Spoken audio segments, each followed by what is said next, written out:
For this Consent Week, Josephine Butler College Welfare and clubs are raising awareness of consent and issues surrounding sexual violence. Sexual violence can impact all genders and sexual orientations and can have a traumatic impact on the survivor. As part of our Movember efforts, we're raising awareness on male sexual assault due to the stigma it still carries and its impact on men's mental health. We'll be doing this alongside our continuing efforts to raise awareness on female sexual assault. The legal definition of rape is when a person intentionally penetrates another's vagina, anus, or mouth with a penis without the other person's consent. Assault by penetration is when a person penetrates another person's vagina, anus, or any part of the body other than a penis, or by using an object without the person's consent. Approximately 85,000 women and 12,000 men aged 16 to 59 experience rape, attempted rape, or assault by penetration in England and Wales alone every year. That's roughly 11 of the most serious sexual assault offences of adults alone every hour. Only around 15% of those who experience sexual violence end up reporting it to the police.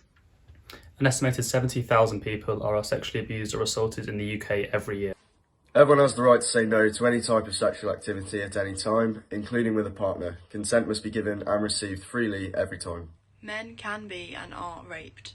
1 in 6 men have experienced sexual abuse or assault in their lifetime. That's 5 million men in the UK. Nearly a quarter of women have experienced sexual assault or attempted sexual assault since the age of 16, while 1 in 14 have experienced rape or attempted rape. It takes male survivors an average of 26 years to reach out for support. Stories in the media can give the impression that women often lie about sexual violence. In fact, false allegations of rape are really rare.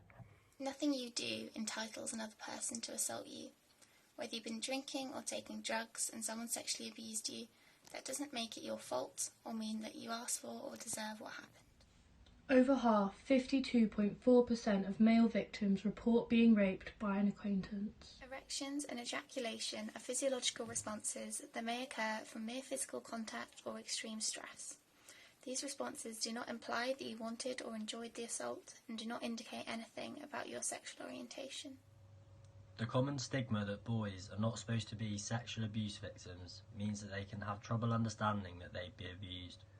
Conviction rates for rape are far lower than other crimes, with only 5.7% of reported rape cases ending in a conviction for the perpetrator. Men can feel trapped and isolated by misinformation about male sexual abuse and rape. The long-term consequences of sexual abuse are extremely varied. And again, there are no definitive effects that all survivors will experience.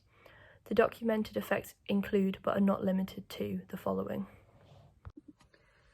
Anxiety, depression, low self-esteem, difficulties managing feelings and relationships, which can sometimes lead to a diagnosis of borderline personality disorder, difficulties with sleep, including too much, too little, or nightmares, and grief. The following slides will show support networks for people who have experienced sexual assault and violence.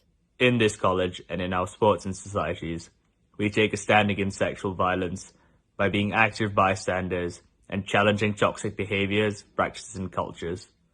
If you feel this video has affected you or has upset you in any way, please contact jb.studentsupport@durham.ac.uk. All of the information in this video has been from factual sources that will be listed in the following slide.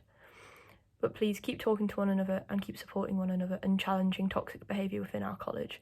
Thank you for listening, and we hope this video has helped to educate you further on issues that survivors face daily.